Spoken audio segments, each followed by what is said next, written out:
Hello friends, जय Shri Krishna, Radhe Radhe. Welcome back to my channel. तो दोस्तों, स्वागत है आपका हमारे अपने चैनल राधे राधे में, जहां मैं शेयर करती हूं अपने लाइफ के एक्सपीरियंस। तो दोस्तों, जय श्री कृष्णा, राधे राधे। तो दोस्तों, आज की वीडियो है शिव जी की पूजा से जुड़ी हुई कुछ जानकारियाँ। तो अगर आप घर में रखते हैं शिवलिंग, तो जान लीजिए, घर में शिवलिंग रखा है तो शिवलिंग के बारे में जान लीजिए कुछ जानकारियाँ। ध्यान रखें कुछ ये चीज़ें जो मैं आपको बता रही हूँ। तो दोस्तों, कुछ इसमें जानकारियाँ मिलेंगी, कुछ आपको सावधानियाँ मिलेंगी। ठीक है, तो दोस्तों हम वीडियो को आगे बढ़ाते हैं। तो सबसे पहले तो घर में दो शिवलिंग कभी ना रखें। घर में दो शिवलिंग नहीं रखी जाती है। शिवलिंग को सदैव हमेशा उत्तर मुखी में रखना चाहिए। जैसे कि शिवलिंग की जलधारी जो रहती है, जलधारी से कहते हैं, ये शिवलिंग होता है। जलधारी ऐसे कैसे बनाएंगे? ऐसे ऐसे तो नहीं बनता, ऐसे सही है मुझे। तो ये जो रहती है, तो इसको उत्तर दिशा में जलधारी हमेशा रहना चाहिए। इस दिशा में हमें शिवलिंग को रखना चाहिए। ठीक है फ्रेंड्स। और मासिक धर्म में अपवित्र अवस्था में शिवलिंग को स्पर्श कतई ना करे, भूल से भी ना करे, गलती से भी ना करे। पूजन अगर करते हैं, घर में अगर शिवलिंग है, तो अपने घर में के सदस्य को, किसी को भी कह सकते हैं, आप कतई ना छुएं। ठीक है, ये तो ऐसे भी नॉर्मल सी बात है, सबको पता ही है, तब भी मैं कुछ बता दे रही हूँ, जानकारियाँ बता दे रही हूँ। शिवलिंग पर निरंतर जल की जो है निरंतर जो है जलधारा प्रवाह होते रहना चाहिए। आप ऐसी व्यवस्था कर सकते हैं कि चाहे तो आप स्टैंड आती है, उसके ऊपर एक छोटा सा लोटा आता है, उससे बूंद बूंद जल गिरता है, आप उसकी व्यवस्था कर सकते हैं। या फिर आप कांसे का प्लेट ले लें, कांसे के, पीतल के, तांबे के आप ले सकते हैं। उसके अंदर शिवलिंग को स्थापित कीजिए और उसमें आप जल भर के शिवलिंग को रख सकते हैं। इसमें कोई दो राय नहीं है। ठीक है फ्रेंड्स।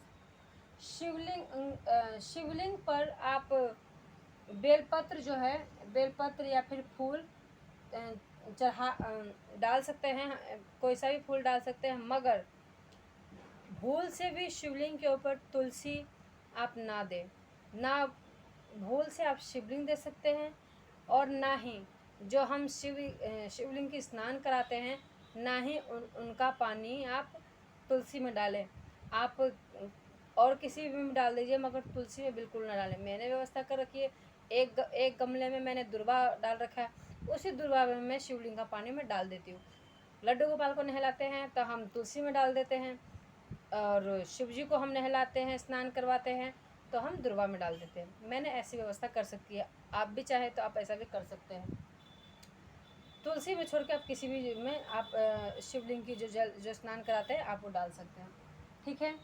और शिवलिंग के ऊपर जो है हमेशा भस्म खाली, उनका भाग जो है कभी भी खाली ना रखें। ऊपर का जो भाग रहता है शिवलिंग का भाग, वो कभी खाली ना रखें। उसके ऊपर आप चाहे तो चावल, भस्म, चंदन, हम स्नान कराते हैं, चंदन के तिलक करते हैं, तो आप उनके ऊपर एक बिंदी जो है तिलक भी कर दीजिए। वो जो है कभी खाली ना रखें। आप ऐसे ही पूजा जल दे करके आप मत दिखा दीजिए। आप स्नान कराइए, आप तिलक लगाइए। आप मैं डेली पूजन भी मैं आपको शूट करके दिखा दूँगी, और स्पेशली जो है पूजा रूटीन में जो जो त्योहारों में होते हैं, मैं वो भी दिखा दूँगी। डेली पूजन में मैं उनको स्नान करा कर, तिलक लगा के चावल दे देती हूँ, भोग में बताशे दे देती हूँ। कभी अगर नहीं हुआ, जैसे गर्मी होती है, होते हुए भी हम नहीं दे सकते क्योंकि चींटी वगैरह लग जाती है, तो मन में मुझे ये दिक्कत होता है कि उनके ऊपर भी चींटी जाता है, तो नहीं दे पाते हैं, तो हम मन के भाव से जो है हम भोग अर्पण कर देते हैं उन्हें। भोग और फूल जो है उनको अर्पण कर देते हैं मन की भाव से। जो है इससे अच्छा कोई चीज़ हो ही नहीं सकता। तो मैं ऐसे कर लेती हूँ कभी कभी त्योहारों में। तो त्योहारों में तो हमें करना ही होता है, तो उसमें तो कोई दिक्कत आती नहीं है, और चीज़ भी सब कुछ उपलब्ध हो जाती है। ठीक है, ये थी।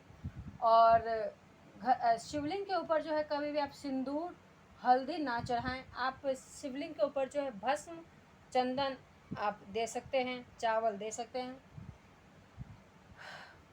शिवलिंग शिवलिंग पे जो चढ़ाए जाने वाले भस्म होते हैं वो कई प्रकार के आते हैं, जैसे कि गोबर के उपले वाले भी आते हैं, और क्या कहते हैं वो धूप वाले भी आते हैं भस्म। तो आप अपनी इच्छा अनुसार कोई सा भी भस्म जो है शिवलिंग के ऊपर दे सकते हैं, धूप दीप दिखा करके पूजन कर सकते हैं। शिवलिंग ईशान कोण में यानी कि उत्तर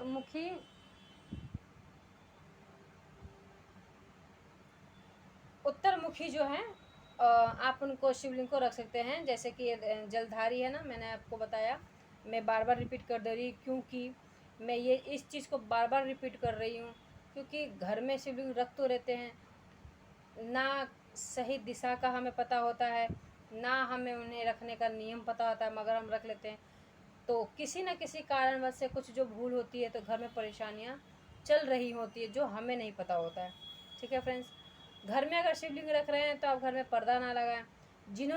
जिनकी मंदिर छोटा है वो शिवलिंग रखना चाहते हैं तो आप किसी गमले में शिवलिंग को रखें, मगर वहाँ पे छोटे छोटे जो है शिव परिवार अवश्य रखिए। अगर आप शिव परिवार नहीं रख सकते तो कम से कम नंदी रखिए, उनके गले में सर्प रखिए, और कार्तिकेय को जो हमेशा बिठा के आप रख दीजिए। ठीक है, इतना चीज़ तो होना ही चाहिए कम से कम। बाकी विशेषकर पूजन करते हैं त्योहारों में तो हम सब कुछ जो है उनको हम विराजमान कर ही देते हैं, भले सुपारी के स्वरूप में ही सही, मगर हम शिव परिवार को ले ही आते हैं। ठीक है फ्रेंड्स, तो ये थी जिनके पास जगह नहीं है और वो रखना चाहते हैं तो वो इस तरीके से रख सकते हैं। शिवलिंग को कभी भी ऐसे जगह ना रखें कि आप जहाँ पूजा ना कर रहे, सुनसान हो, खाली हो, इस जगह पे मत रखें। आप ऐसे रख सकते हैं, शमी के पौधे हैं, शमी के पौधे के पास आप जो है शिवलिंग को रख सकते हैं, उसके अंदर भी रख सकते हैं। अगर आप बेलपत्र रख लगाए हुए हैं गमले में तो आप बेलपत्र वाले गमले में लगा सकते हैं। वैसे तो घर में बेलपत्र लगाया नहीं जाता, मगर कहा जाता है जब तक बेलपत्र छोटा होता है आप घर में लगा सकते हैं, बड़े होने के बाद आप नहीं लगा सकते। तो जब तक आप बेलपत्र अगर आपने लगाया हुआ है तो आप बेलपत्र के नीचे शिवलिंग रखिए, ये सबसे अति उत्तम जगह है शिव जी के लिए। तुलसी में बिल्कुल मत रखिए, तुलसी में इसे बिल्कुल नहीं रखा जाता। मैंने कई जगह देखा है शिवलिंग ले आते हैं मगर तुलसी में डाल देते हैं, ये सबसे बड़ी गलती कर जाते हैं हम, तो ये नहीं करना चाहिए। ठीक है, शिव परिवार जो है आपको लाना ही लाना है। जब आप स्नान कराएं तो सबको ज़रूर कराएं। ठीक है फ्रेंड्स, एक मिनट दोस्तों, मेरे बच्चे जो है ना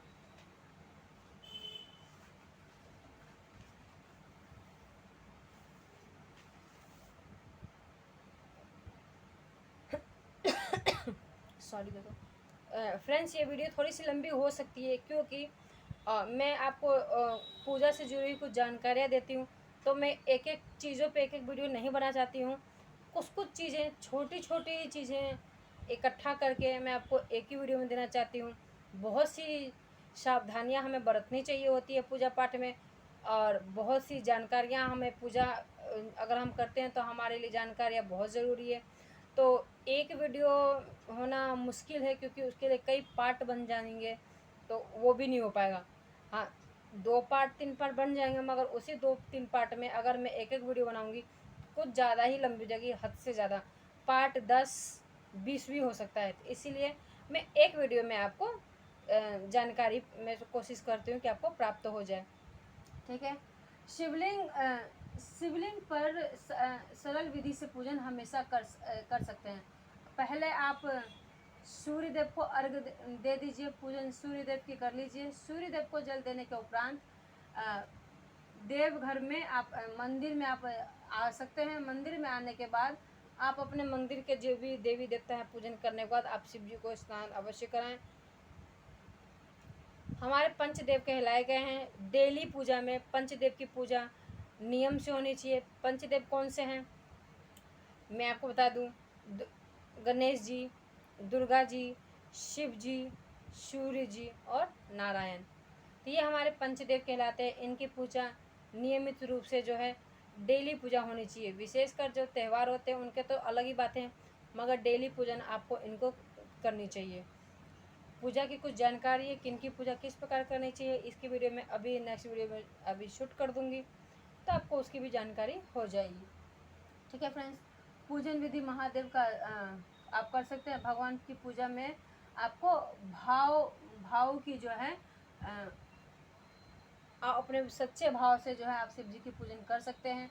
ऐसा ना कि आपके मन में कुछ और है, आप फिर पूजा किए जा रहे हैं तो वो आपका पूजा जो है व्यर्थ माना जाता है। ठीक है। शिवलिंग को अगर आप ऐसे रोज़ नहीं हो सकता है तो आप सावन के सोमवार आते हैं, महाशिवरात्रि आती है, महीने में शिवरात्रि आती है, सोमवार आते हैं, तो आप देख लीजिए आपकी क्षमता कैसी है। आप डेली पूजा में भी जो सोमवार के हम पूजन करते हैं शिव जी की, उसमें भी आप कच्चे दूध का जो है उपयोग कर सकते हैं। नहीं, महीने में शिवरात्रि आती है, आप उसमें कर सकते हैं। उससे भी नहीं तो आप सावन के सोमवारी में जो है पंचामृत से शिव जी को जो है स्नान अवश्य कराएं। ये तो बिल्कुल ना छोड़ें, ये आपको करना ही है। पंचामृत से स्नान कराने के बाद उनको गंगा जल से स्नान कराएं। गंगा जल से स्नान कराने के बाद उनको तिलक दे। तिलक देने के बाद उनको वस्त्र दे, जनेऊ दे और फल फूल नैवेद्य दे करके उनको पूजन करें। पूजन करने के बाद धूप दीप दिखा करके आरती करें। आरती आप सुबह भी करें और शाम में भी करें। ठीक है फ्रेंड्स, ये मैंने आपको बता दिया। उसके बाद आपको शिव जी के पूजन में जैसे कि मैंने आपको बताया, कोई भी पूजन सामग्री की जो है आवश्यकता नहीं होती। यही सब चीज़ें जो है हमें उपलब्ध आसानी से हो जाती है। हमारे भोले भंडारी है, इसीलिए उनके पूजन में जो है कोई ज़्यादा नियम की ज़रूरत नहीं है। तो आप बेलपत्र से, भांग से, धतूरे से जो है आप पूजन कर सकते हैं। ये तो ऐसे भी हो जाते हैं। बाहरों में आप जाइए, रोड पे भी आपको भांग वांग सब जो है ये सब उपलब्ध हो जाते हैं। ठीक है फ्रेंड्स, तो दोस्तों आशा करती हूँ ये जानकारियाँ आपको ज़रूर अच्छी लगी होगी। अगर वीडियो अच्छी लगे तो वीडियो को लाइक से सब्सक्राइब करना बिल्कुल ना भूलें। शेयर करें फैमिली के साथ, और जिससे कि और बेल आइकन को प्रेस करें जिससे कि नोटिफिकेशन मिले आपको जब भी मैं कोई नई वीडियो डालूँ। तब तक के लिए दोस्तों जय श्री कृष्णा, राधे राधे, बाय बाय दोस्तों।